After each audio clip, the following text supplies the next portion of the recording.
Le rôle de Desjardins, ça a toujours été de créer au Québec une social-démocratie, c'est clair ça. Ce que je déplore, c'est qu'aujourd'hui, on a gardé le projet de société de la liberté, fraternité, égalité.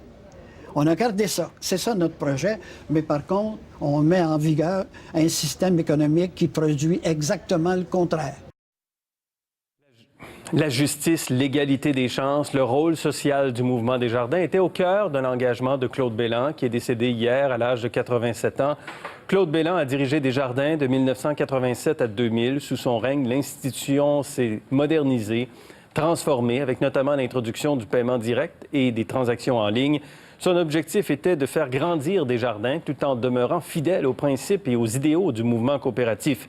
Le PDG Guy Cormier a souligné que grâce à lui, Desjardins est près des gens, engagé dans le développement des régions. Il a rappelé aujourd'hui que le monde a changé et Desjardins aussi. Monsieur Bélan a présidé Desjardins à une période où il n'y avait pas d'Internet.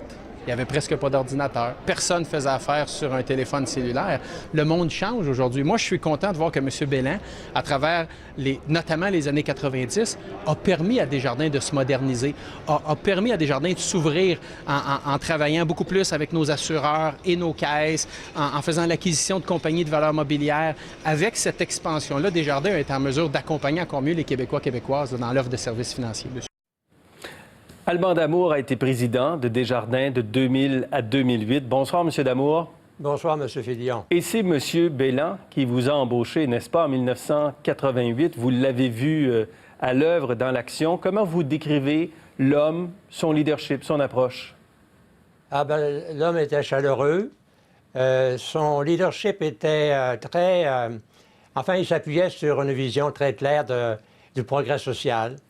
Il a été président dans une période assez difficile. Les années 90, il faut le rappeler, ont débuté après un ralentissement économique. Il a été élu président au moment de la reprise économique, mais dès le début des années 90, l'économie s'est bien sûr ralentie. Et il a été confronté à des enjeux très exigeants comme celui de la capitalisation du réseau et des caisses, l'enjeu entourant le modèle de propriété. Il était intervenu auprès du législateur qui a permis à Desjardins, bien sûr, de consolider la propriété des membres.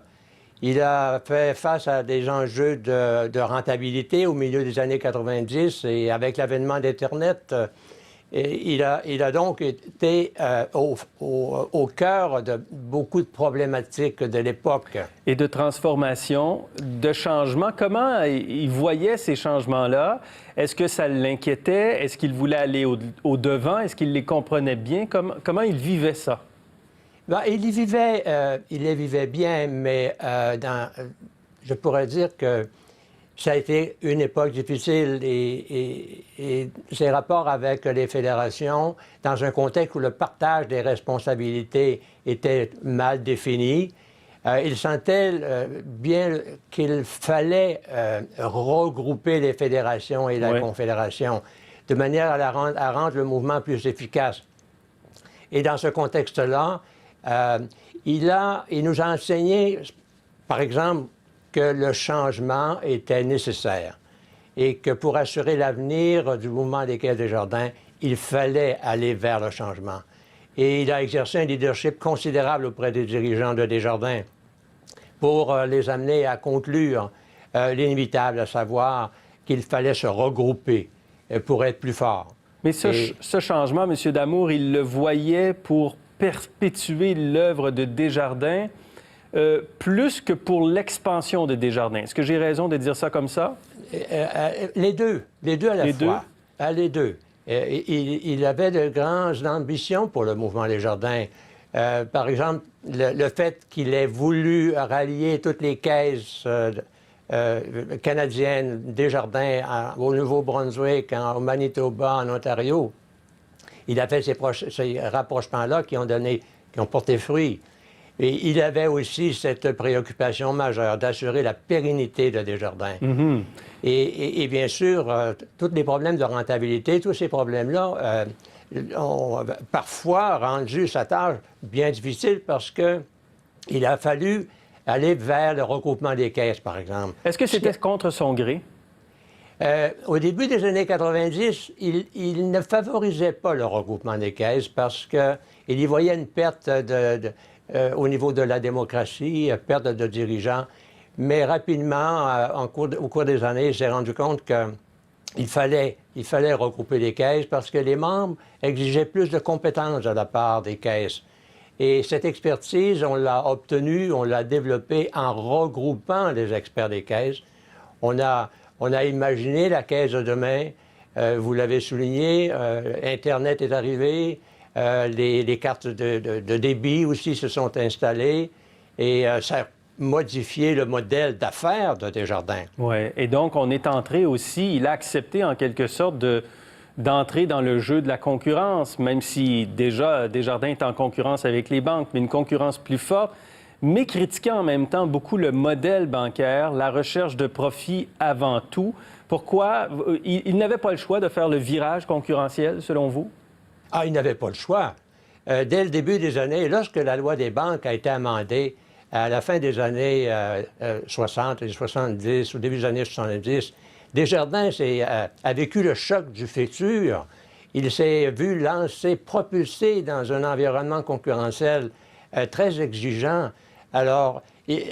Bélan a été au cœur de tout ce développement-là et il était très conscient du fait que cette concurrence-là, il fallait l'affronter, mais bien sûr avec une conscience très développée du fait que l'argent devait être toujours au service des membres et que la société, bien sûr, allait profiter de la présence du modèle coopératif comme un contrepoids au modèle dominant. Les valeurs coopératives, bien sûr, ces valeurs de partage, sa notion de capital, un capital qui n'a pas le pouvoir dans Desjardins, c'est la personne qui a le pouvoir. Ce discours-là, il le tenait d'une façon passionnée, mais en même temps très convaincante. Et il a été, dans les dernières années, vous l'avez entendu comme moi, critique quand même à l'égard de Desjardins dans les dernières années. Il affirmait que Desjardins était désormais fait pour les riches. Est-ce que vous avez discuté de cela avec lui, de ce que devenait Desjardins au fil du temps? Oui, j'en ai discuté avec lui. Et j'ai essayé de le conforter et faire en sorte que son anxiété par rapport à ça puisse le rendre moins malheureux. Parce que Desjardins, il fallait voir évoluer Desjardins. Il fallait qu'il se développe, qu'il fallait qu'il change. C'est lui-même qui nous avait invités au changement, qui nous avait éduqués à cet égard-là. Et les membres des Desjardins ont bien accueilli le changement parce que ce changement était destiné à répondre à leurs besoins, mais dans un nouvel environnement technologique. Oui. Et dans ce contexte-là, Desjardins, ce que je discutais souvent avec lui, c'est de conclure en fait que Desjardins ne perdait pas son âme. Voilà. Même si dans nos pratiques commerciales, parfois, on met à risque notre logique d'affaires.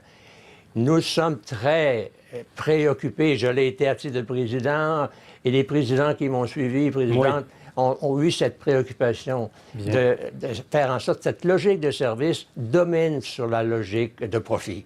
Monsieur Damour, merci d'avoir pris ce temps avec nous ce soir pour rendre hommage à Claude Bélan. Ça me fait plaisir, monsieur. Merci. Fillon. Au revoir. Et c'est la société qui m'intéresse.